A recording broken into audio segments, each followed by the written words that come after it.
Bump in the Night by John Mabie.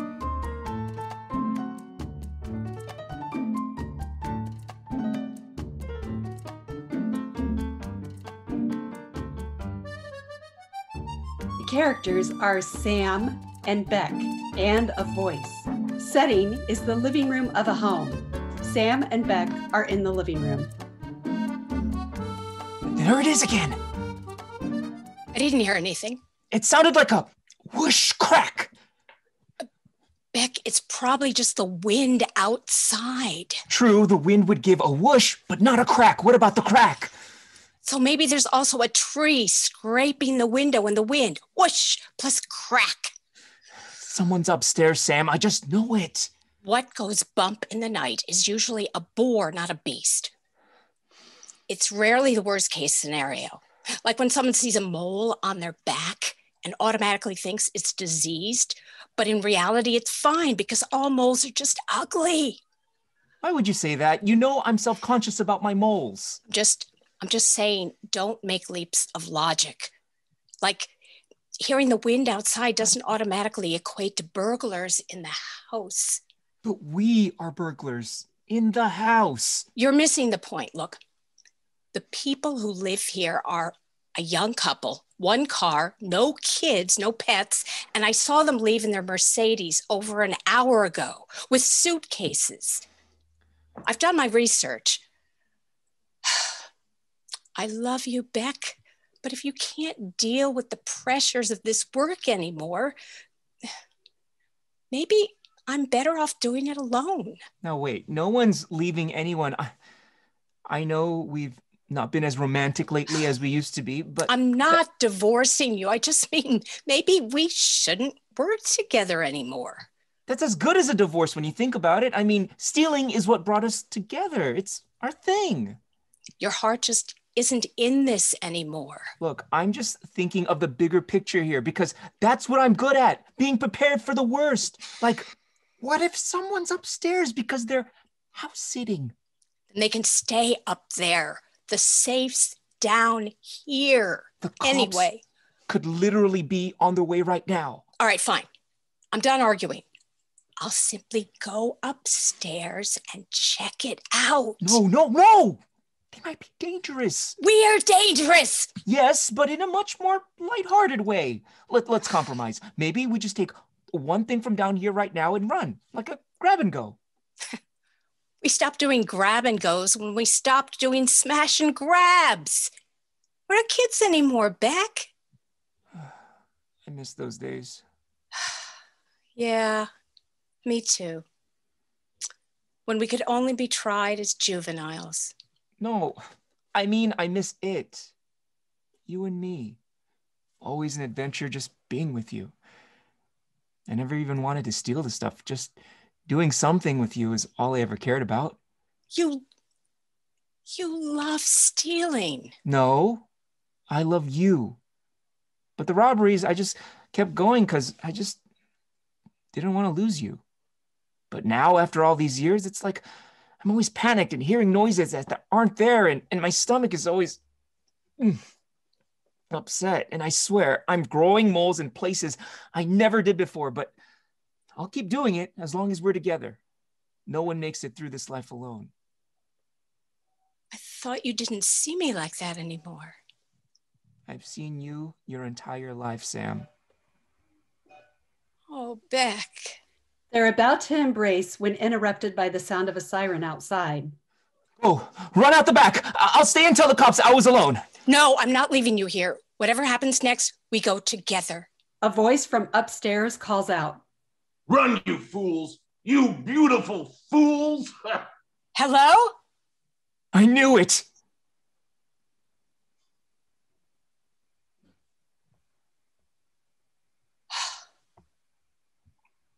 Sam and Beck exit quickly. This is why I only rob houses alone. Less complicated.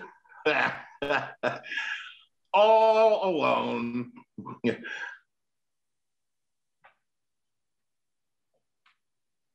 Hey, wait up! First Boyfriend by Christian St. Croix.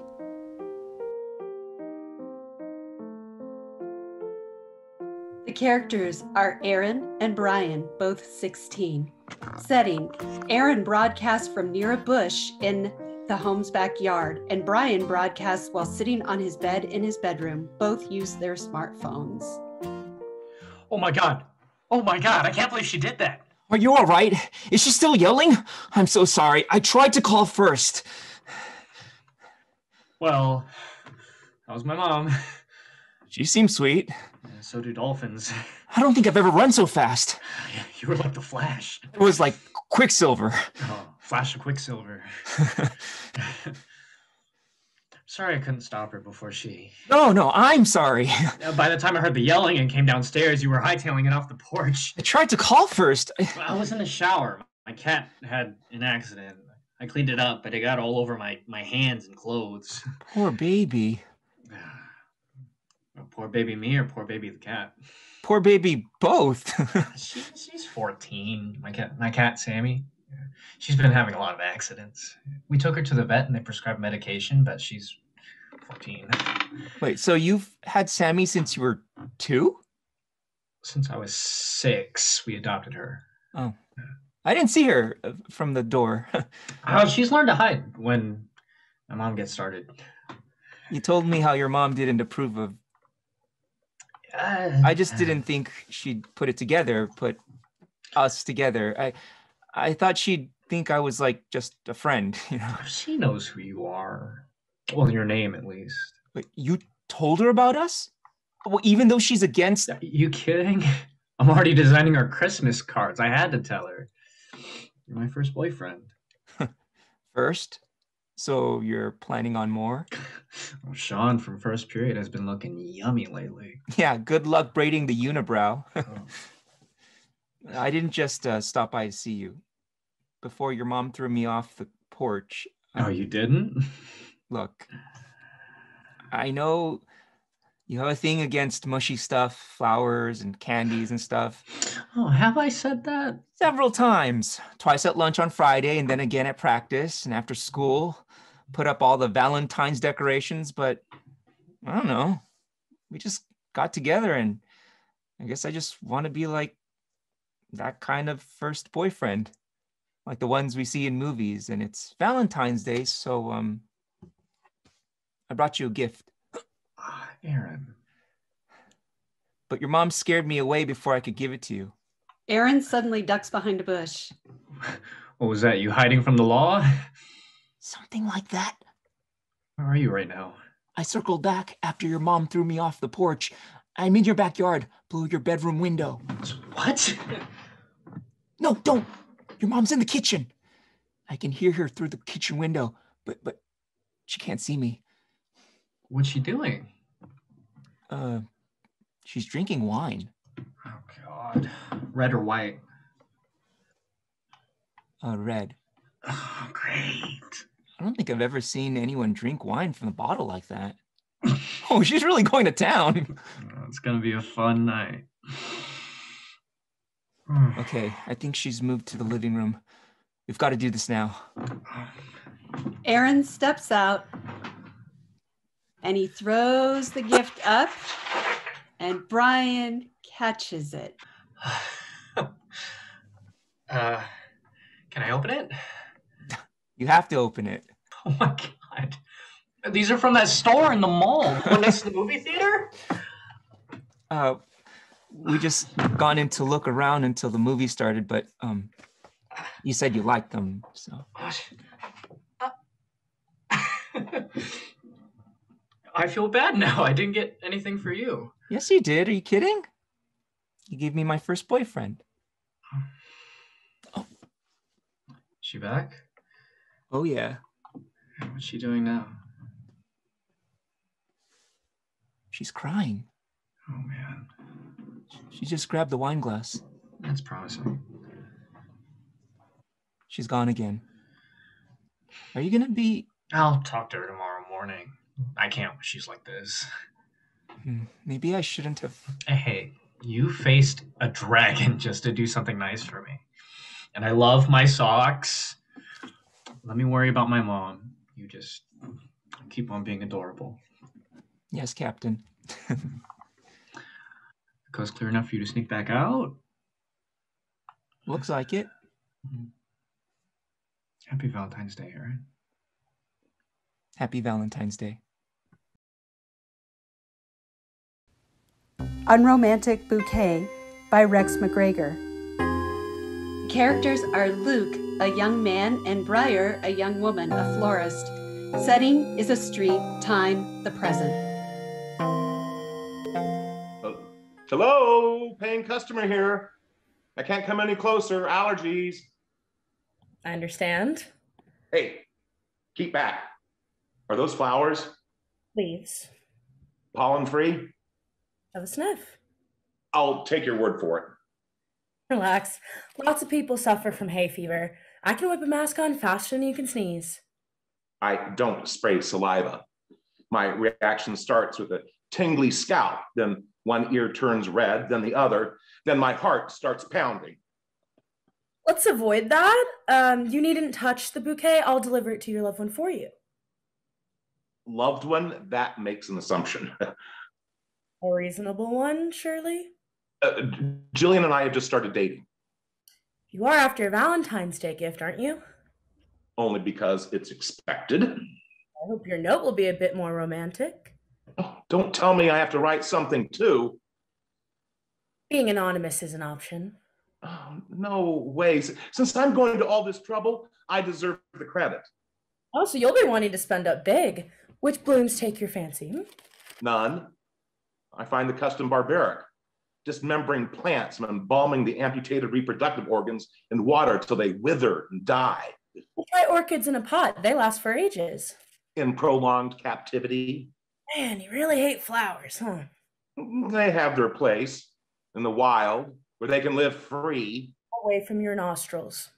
Houseplants should be banned on the grounds of brutality. Don't blame them for your medical condition. What? They don't torture me. We torture them, making them root bound. Orchids enjoy being snug. They respond to tight potting with the spectacular displays. A botanical scream for help. Cool it, dude. You'll scare off my clientele. Sorry, I'm passionate about protecting nature. I hope you're not on a mission to shut down my business. No, of course not. Or report me to the Society for the Prevention of Cruelty to Plants. Look, what's your name? Briar. Hi, I'm Luke. I'll be very grateful if you'll sell me some flowers. Certainly, sir. What sort does Jillian prefer? Don't ask me, I hardly know her. Shall I choose? Is there an added charge for this service? Oh, it's included in the price. Speaking of which, what is your upper limit? Oh, I'm not falling for that. As a woman, not a florist, what's the minimum standard of gift you'd consider satisfactory? I'm happy without any. Seriously. I handle flowers all day. I love my job, but when I get home, I appreciate a clean break. So at your place... I don't know, single vase. I hope your partner knows how lucky they are. My ex-boyfriend and I broke up last week. Oh, I'm sorry to hear that. Oh, it was for the best. Cool with it. I was thinking of the poor guy. From now on, he'll suffer from Valentine's Day pressure. We're still good mates, like always, and that was the trouble. There was no tension, no spark. Your personal deal breaker. Isn't it yours too? I don't go in for sentimental nonsense. Would you like me to write the note for the bouquet? Don't bother. I've gone off the whole Valentine ritual. Well, what will Jillian say? I could care less. I've gone off her too. Oh dear, I've lost a sale. Oh, sorry for wasting your time, Briar. Oh, you didn't. It was nice to meet you, Luke. Briar removes a glove and offers a handshake. Wipe your hand first in case of pollen. Briar doesn't budge. Luke shakes her hand. Living dangerously. An anaphylactic reaction is no joke. Oh, your head isn't tingling, is it? No. But this is weird. My ears aren't burning either. I mean, something's wrong. My symptoms are out of order. The heart pounding usually comes later.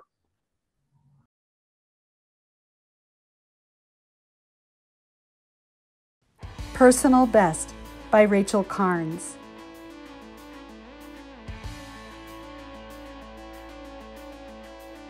The characters are Tony, a keto-fixated, does burpees all day, even now, sickeningly fit. And Kay knows Tony's number is up. Setting, a couple of rectangles. Maybe love? Just want a nice, easy life. What's wrong with that? Hello! Hello, can I help you? Is this the high-intensity interval training speed dating event? No, this is a customer service line for the Sundown Mortuary. Did I click on the wrong? Since all of this, we've been online only. Mortuary? Yuck. How did you get this meeting code? I'm not gonna die. We don't just hand out the password. I'm taking B12. We've had some security breaches. Like one man came on, showed us his... So there's no singles here? Well, sure, but most of them are quite old. But I'm wearing my best workout tee. Look, I even washed it. Look. Hooray for personal hygiene. No, really, I barely shower now. Well, I do jumping jacks and lunges and climbers and... Your downstairs neighbors much love you. I make a smoothie every morning with spirulina and bee pollen. Look, this channel is reserved for potential customers. Look, I found this Zoom link and I'm here, so... Want to work out with me? No. Yeah, but I brought my own mixtape. Look, real inspiring stuff. Eye of the Tiger. I sell funeral arrangements on commission. I don't need to... Well, I like to pump my jams and box. I can ask you some funerary questions. Or you can leave the Zoom. Bob and weave. Okay. Do you see yourself as more of an open casket guy or more closed lid? Uppercut.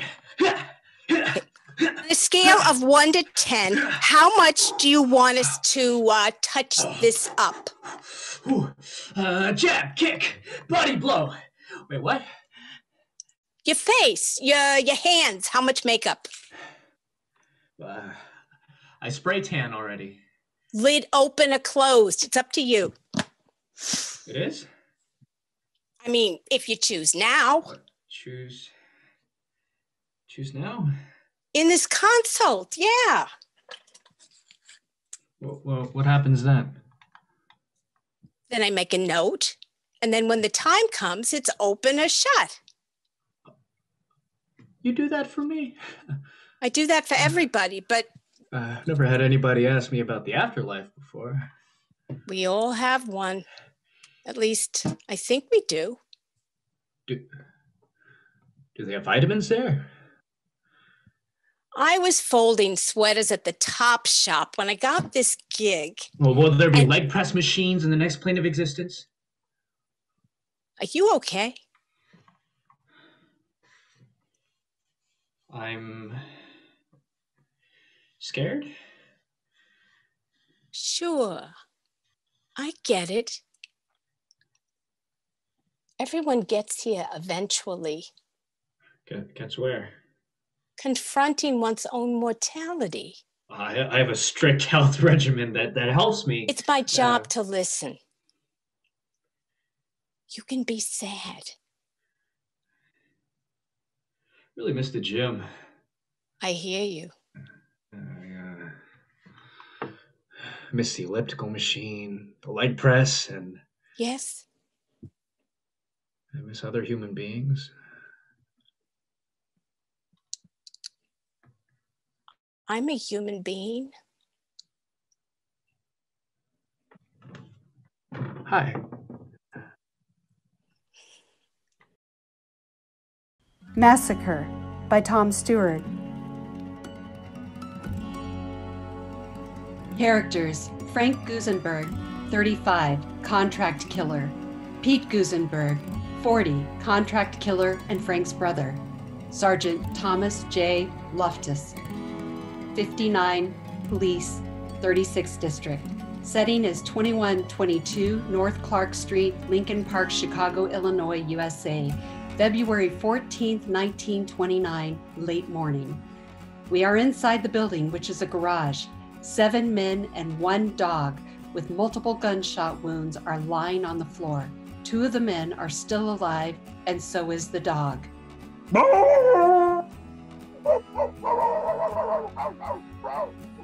Frank and Pete are among the bodies on the floor. There are several bodies in between them. Frank raises his head off the floor and looks over to Pete. Pete. Pete! Are you dead? What kind of question is that? Relevant. Stupid. I only answer in the negative. Sorry, I'm dying. I ain't thinking straight. I forgive you. It's not your forgiveness I'm worried about. Then whose? The guy upstairs. Mr. Morelli? No! Jesus Christ. He's not so much of a pushover. Depends who you ask. Cops kill us? We ain't dead yet. And it weren't cops. They wouldn't leave witnesses. They were dressed like cops. Only 2 of them were. The other 2 were dressed like plainclothes detectives. You think it was going for that look or just forgot to dress up? I think it works the other way. Tom enters the garage in police uniform. Cops! Real or fake? What do we know? We thought the fake ones were real. Play dead. Or die trying. Hey, guy. Are you dead? What is wrong with everyone? He dies. Pete. Hey, Pete, can you talk? I think you take exception to your question. Oh, Frank, are you dead? I'm talking, ain't I? Oh, so is Pete. Frank, Pete is here too. Pete's playing dead. Do you know me, Frank? Yeah. You're Tom Loftus. And I won't talk.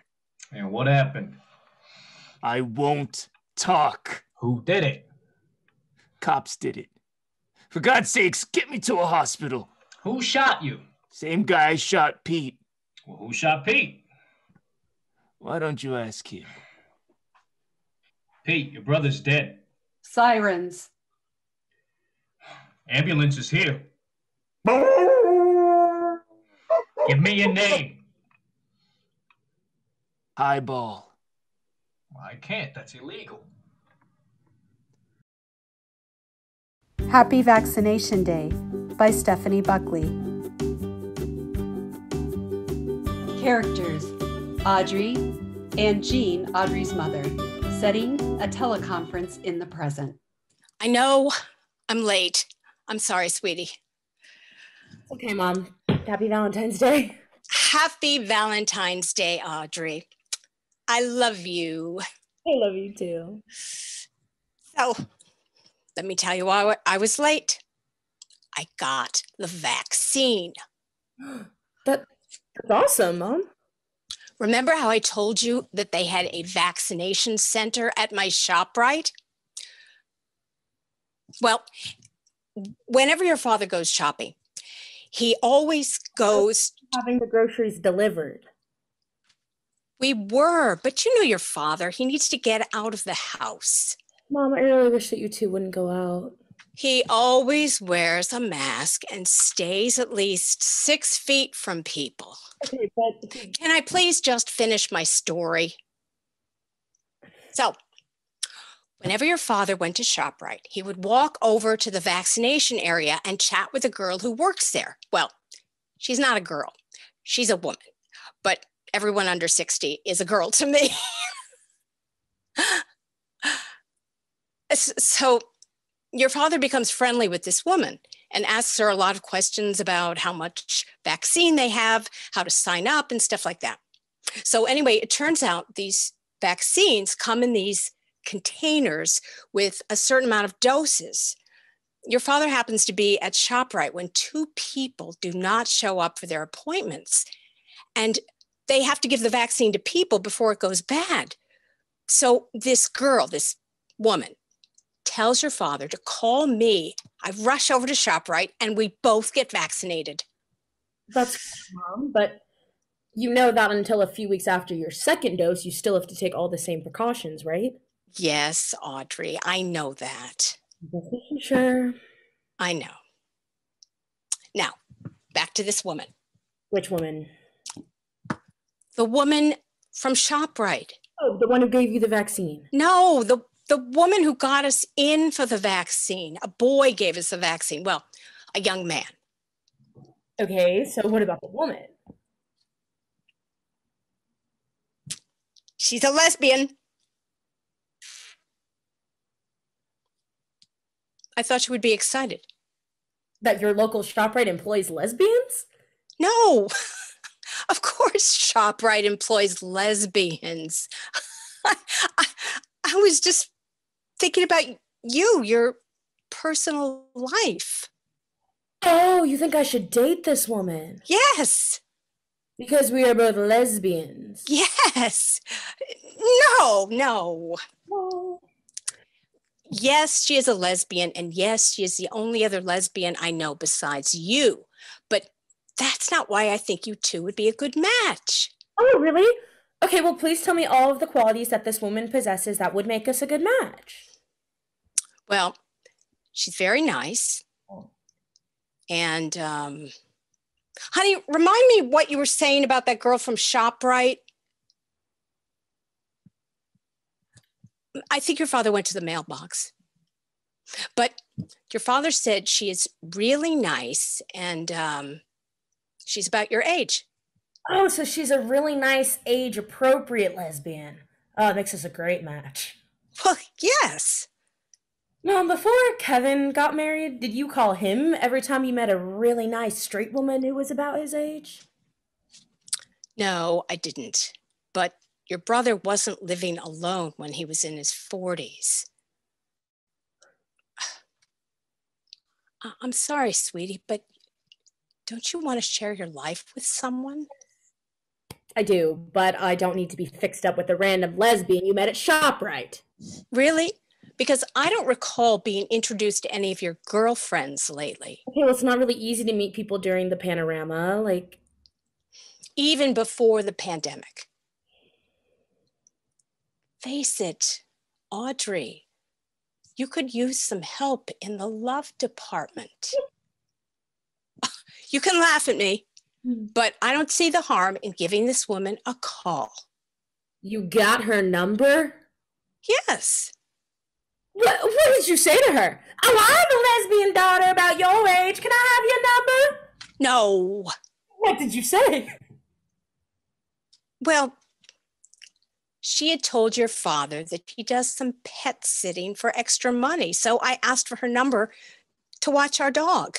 You don't have a dog. But you do. Oh my, so you're suggesting that I call this woman whose number you got under false pretenses and ask her out on a date? Yes. No. But maybe you could call her and inquire about having her watch your dog. Mom, that's so weird. People have met under weirder circumstances. Mom, I appreciate that you want me to have someone in my life. I do, but I'm fine. Really? Yes. Okay. I'm sorry I overstepped. Okay, Mom. When do I get to see you in person again? It's too cold for an outdoor visit. Ooh, maybe we can get our masks and meet up somewhere? Like, maybe we could run an errand together? Like food shopping? Well, you know, ShopRite has the best prices. Voiceover by Thomas Mitsuraka. Characters: Laura and Doug. Setting: a coffee shop. Laura and Doug enter. They head to a table. Laura sits. What can I get you? A small decaf. You got it. I couldn't believe I was doing this again. Dating! I've been doing it since I put myself out there. It's been years since I put myself out there. I thought when I'd met Jerry that he was the one. I thought I'd found my happily ever after. But either I'd been reading the wrong books or Jerry was an evil son of a bitch. I won't dwell on that part of my story. Jerry stole too many years of my life. I wasn't going to let him steal anymore. I couldn't sit home at night dwelling on all I'd done wrong. I had to get out there and start living again. So I did what all my friends told me to do, sign up for Tinder. Not one friend gave me an original piece of advice. Sad we live in a time when we all do the same things. I could go over the list of bad dates I've had so far, but they're more sad than interesting. Then I met Doug. He's the kind of guy who waits at the door of the coffee shop for you. Why are you talking to the window? Oh, I was just talking to myself. Oh, sounds like you had a lot to say. He found me out. Who found you out? Nobody. I wasn't sure how much longer I could keep this a secret. Well, I'm here to listen if you need to talk about anything. I told you he was a good catch. I get it. I live alone, so I'm often talking to myself. Actually, I'm narrating my story.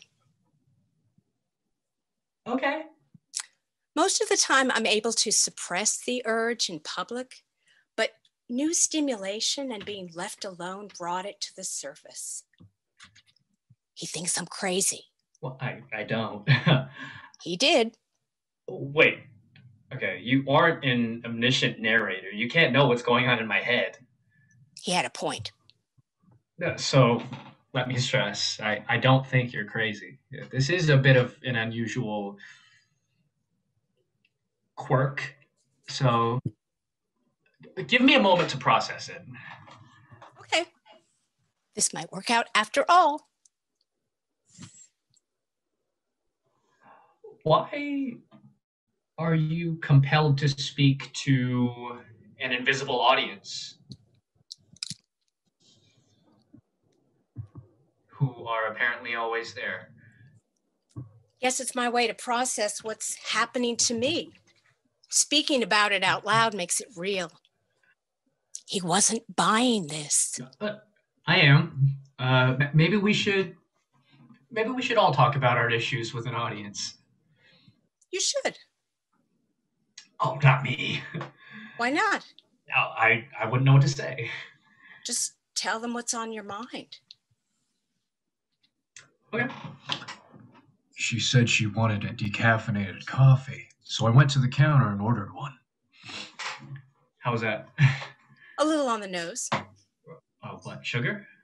No, your description. You were telegraphing, telling, not showing. You need to dive deeper into your emotions. Okay, I'll try it again. She said she wanted a decaffeinated coffee. That meant she wasn't planning on having a late night with me. Much better. I ordered it from the cute barista. If this date didn't work out, maybe I'd ask for his number. Okay, you get the hang of it. Should have told her I was pansexual, but this often scared women off.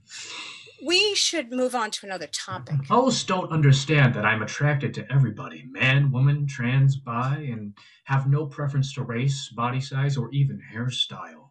Do you have any pets? This doesn't mean I'm a slut. I'm open to sleep with anybody, but not with everybody. I have standards. I like to get to know my partners first. But Laura may be the exception to that rule.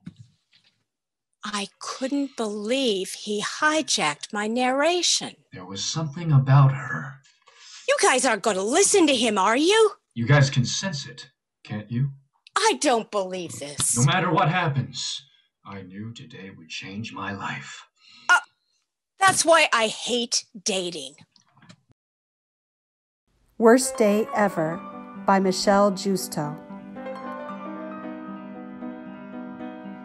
Characters, Yvette and Joe. Setting, at each of their homes. Yvette and Joe are on Zoom screens on the phone with someone else. No, I'm not being dramatic, Mom. I swear to God, Mark, it's not even noon and already... The worst day This ever. is the worst day ever! I got the call, and I didn't get the job. Again. Some moron smacked into my car last night. I had to call the police and spend 1,000,000 years on the phone with the insurance company. The guy made up some story about how he liked my... What was it? Demeanor. Yeah, some BS like that. But another applicant was a better fit. Smashed right into the side, all dented in. Who does that and just drives away? And then, of course, I called the landlord to see if he finally got the security cameras fixed. And no, of course not. It is BS, Mom. They said that the whole demeanor thing, because they had to. They can just be like, well, we thought you were awful and have absolutely no future, so we picked someone else. So it may count as no fault since the driver ran off. I mean, it has to be me. It has to be me. This is the 5th rejection I've gotten in a month. It's my own fault. I knew the security cameras weren't working, and traffic is awful on that street, but I parked it there because, well, it was a way shorter walk to the apartment. What's wrong with me? What's wrong with me? Oh, you have to say nothing. You're my mom. Yeah, I know. I'm lazy. Thanks for the reassurance, bro. It's just... Things have been so lousy, and I just wonder... I don't expect sugarcoating. It's just like... Why can't I catch a break? Why can't I catch a break? It's not for lack of trying. I mean, I'm generally responsible. The accident was this morning, and I've got the accident report form filled out already. I printed 20 more copies of my resume. I'm getting it sent to the DMV expedited, because I don't trust email with this stuff. Well, I could email, I suppose, but it's more professional to send in a hard copy. So I'm heading to the post office. In fact, let me do that before you call me lazy again. Yeah, maybe I'll go out and get some air now. Mom, please don't start with that. Oh, God, no. I don't want to hear the same old cliche from you, too. Everything happens for a reason. It doesn't. Sometimes life just sucks. In fact, let me do that before you call me lazy again. I'm not cynical, Mom, just realistic. Yeah, you're right. I'll go now. Whatever. I'm heading out. Later. You too. Bye. Yvette and Joe go to the post office and get in line. I'm sorry. You can go. Get there. Go. No, it's nothing. I think it was you. Oh, no, it's fine. Really, it's fine. Wow. I'm usually not this completely spastic about getting in line. It's been a really awful day. Join the club. Well, maybe we can swap stories. Whoever has the worst story gets to go first. I've just been rejected for the 5th job I applied to this month, and I really wanted this one too. That does suck. But, well, I woke up to my car looking like that. Fair enough. You win. Thanks. Although if you ever meet my mom, don't tell her. She'd be very angry that I didn't abide by the ladies first rule. Your mom? Buy a girl a drink first. I don't even know your name. Joe. I'm Joe. Nice to meet you, Joe. I'm Yvette. Tony's Pasta House by Serena Knorr. Characters: Ray, a struggling tour guide and founder of Ray Takes the City, and Sally, top female bowler, always on the road. Setting: Tony's Pasta House, mall in Middle America. Ray and Sally are seated at Tony's Pasta House, an Italian restaurant at their favorite mall. The restaurant is adorned with Valentine's Day decor. You embarrassed me this evening. Can you pass the parm? The spaghetti on the bottom gets so dry. I said you embarrassed me. That's how I act, Ray. I love people, and I love it even more when they love me. There's nothing wrong with showing my fans that I care. I know. It's just that Regina Dubois is the worst to her fans. Like, she is so mean. She doesn't even take pictures with them anymore. She just walks around like she's better than everyone with her, "Look at me. I won 3 PBAs. Is that how you want me to be? No, but you were leeching on to them. It doesn't seem appropriate to give your fans your phone number. Oh, Benny? That's no big deal. He's going to text me those pictures, for the newsletter. Good thing I had my hair all done up for Valentine's Day. You did all that for me? Of course, Ray. We're finally getting to be together and just enjoy pasta and wine.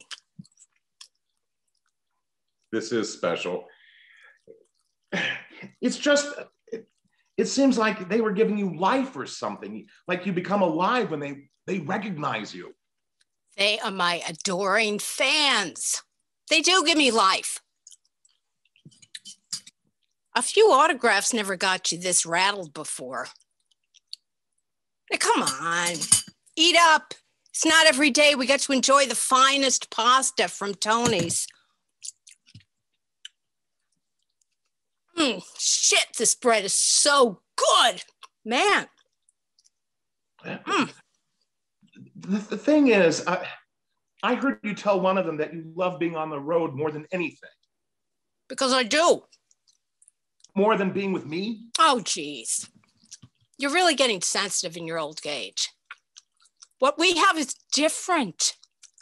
It has nothing to do with what I get from the lanes, the thrill of victory when I knock down the pins. I mean, I'm one of the first female athletes to make it big in bowling. I'm damn proud of that. And you should be too. You know I'm proud of you. Good.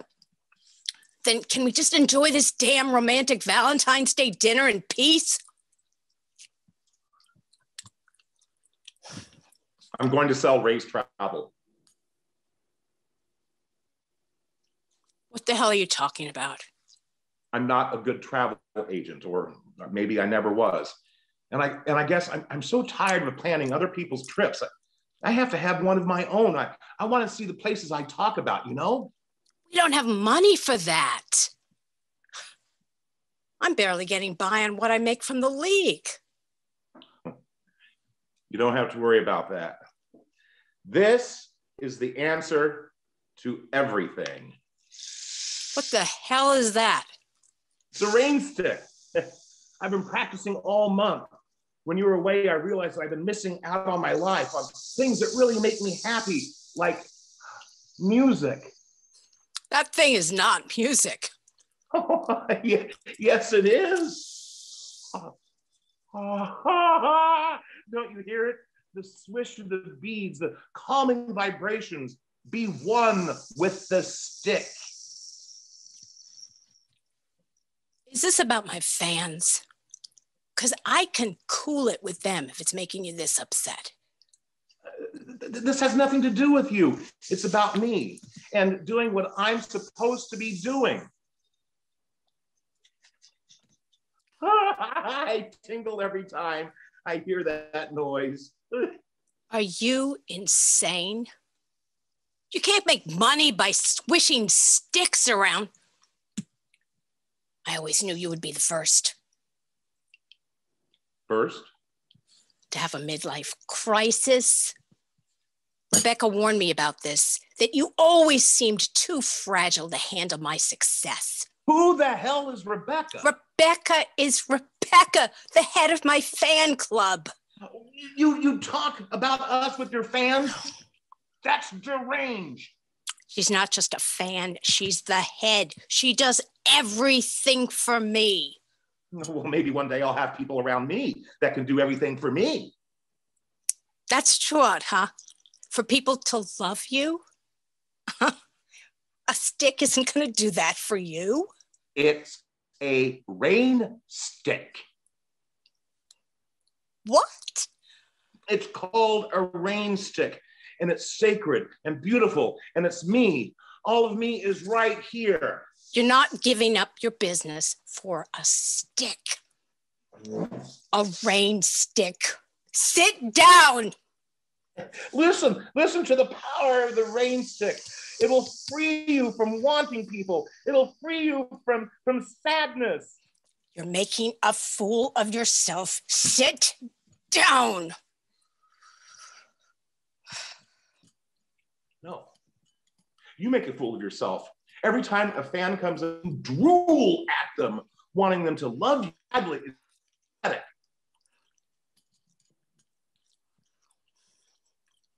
Look at you. You're a frickin' middle-aged man twirling a stick around. Damn it, Ray. You're ruining Valentine's Day. I'm not the one who ruined it. If you only loved me more than your fans, maybe we would have a chance. I do love you, and I love them. And if you're going to be threatened by that, then I guess there's nothing else I can do. Then, I guess, where the hell are you going? I'm the one who drove, you know? Ray! Hey, Rebecca, how are you doing, girl? I'm doing great. I just had the best Valentine's Day dinner.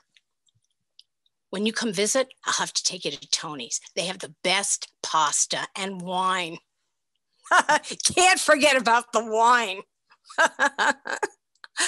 So, I wanted to talk to you about the new t-shirt.